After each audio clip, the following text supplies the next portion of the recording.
Hi, I'm Greg Howlett, and I want to talk today about how products are marketed in the supplement industry, hopefully so you can make better choices for yourself and your family. Let's do this up front before I get into all the ways that marketing happens. I want to say this up front.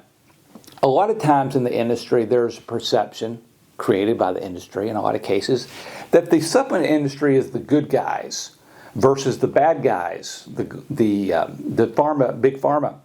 And also you hear about David versus Goliath. The supplement industry is just the little good guys fighting the big evil guys. That's not really true for a couple of reasons. First of all, the supplement industry in itself is a huge industry now, approaching $100 billion. That is about 10 times what it was even 20 years ago. We're not talking about David versus Goliath. We're talking about Goliath versus Goliath. The other thing that you need to understand is it's not good guys against bad guys either. Because I promise you there are a lot of bad companies and a lot of bad guys in the supplement industry, just like there are in big pharma. There's good and bad on both sides of the fence. It's just not a good and honest narrative to say it's good guys versus bad guys. It's just not. So you need to be really perceptive and very discerning about what happens in the supplement industry when you're picking products. Not that the products are going to kill you. They're usually not going to kill you. But in a lot of cases, you may end up wasting money. So let's talk about some of the things you need to watch out for in this industry. Number one, the first tactic I want to talk about is what I'll call historical use. And the way it works is this. Lots of companies sell products based on traditions, other cultural use. For example, there's lots of products built on Hindu tradition. There's products built on Chinese tradition. Sometimes there's sort of far out stories about perhaps a tribe in the on the Amazon that used a particular berry to prevent, blood sugar spikes. I don't know. And the idea behind the marketing is, okay, these ancient cultures use this kind of medicine for this, therefore it works. The reality is, guys, we pretty much know that that's a bogus correlation because the history of medicine has really not been that great. There's a lot of weird treatments through history. If you just look at the facts, for example, the lifespan, which until 100 years ago was way less than it is today, the fact is we really can't rely much on ancient remedies. Sometimes they worked. A lot of cases, they just didn't. So be very careful about historical use. A lot of people are predisposed to think that old means better. That's not really true in medicine. I actually went into a ancient pharmacy in Europe a couple years ago. I think they claimed that it was the oldest pharmacy in Europe that's still operating. And they had a little museum in there where they talked about some of the ancient remedies. And I'm here to tell you this is crazy stuff based on mysticism. For example, eat the liver of a bat at midnight on the Thursday of the full moon or whatever, and you can be cured of this or that. Just weird stuff. You have to be really careful. Again, mysticism was a big part of medicine until just a few centuries ago. And for that reason alone, unless you're into mysticism, which I'm not, I'm a science guy, but if you're into mysticism, go for it. But the rest of you, I really think that a lot of caution is in order about any of these ancient remedies. So historical use is the way that products are marketed. The reality is, though, there's probably no correlation between historical use and actually effective, the actual effectiveness of the product. Keep that in mind when you see that kind of marketing. The second thing that you see a lot in the industry is sizzle. Now, when I talk about sizzle, I'm talking about very flashy packaging and ads. And there's a lot of companies that really go the extra mile to sort of present themselves as a premium product with the implication that if it's premium, it works. Now, I talked about AG1. I have the packaging laying around here. AG1 is the green superfood that you see everywhere. And I bought it a couple weeks ago, and I got this beautiful box.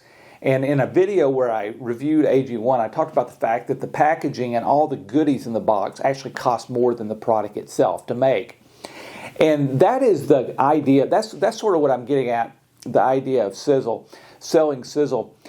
Remember, guys, there isn't really a correlation between all the fancy packaging and the beautiful ads and beautiful people in the ads and the actual effectiveness of the product. You sort of have to put that aside. Again, sizzle doesn't mean the product is bad. It just doesn't necessarily mean it's good either. Be careful not to buy products just because of beautiful marketing. Number three way that products are sold these days. This is a big one. I'm going to call it influencer marketing. You see this all over the place, especially if you're on Instagram, Facebook, or other platforms like that. You'll see people that you probably respect that have built big followings, we call them influencers, that are promoting and endorsing products. Guys, you have to understand that is a huge industry now. There is a whole cottage industry built, not a cottage, just a huge industry built on finding these influencers, contracting with them for a set amount of money to endorse a product. And they do these endorsements. It's almost like, well, it's the same thing that you used to see on TV where you'd have a big name, still see it, I guess, but not as much, where a big name, a big star will endorse a product. The reality is online, in social media land, there's a gazillion of these influencers that are all taking money to endorse products. They're pretending like they use it every day. They probably don't. They probably never have used it. They're just putting on a show for you.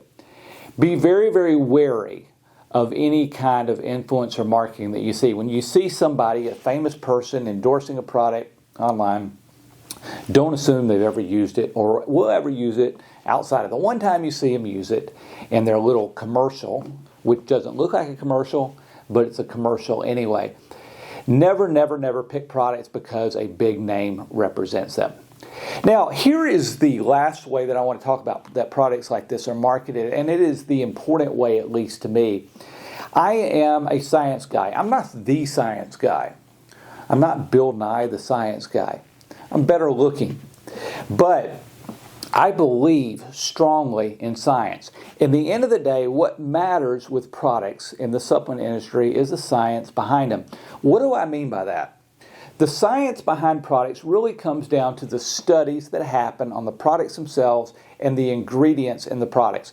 And by studies, I mean clinical, double-blind studies where you put two people in a room, you give one the product, they both have the same health condition, you give one the product and one doesn't get the product, and you see what happens to them. The great products on the market are based on that kind of scientific study.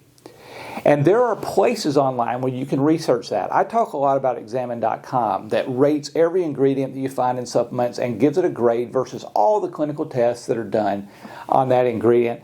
That's a paid service. I get why you wouldn't want to do it. A lot of the research I talk about will come from a place like examine.com.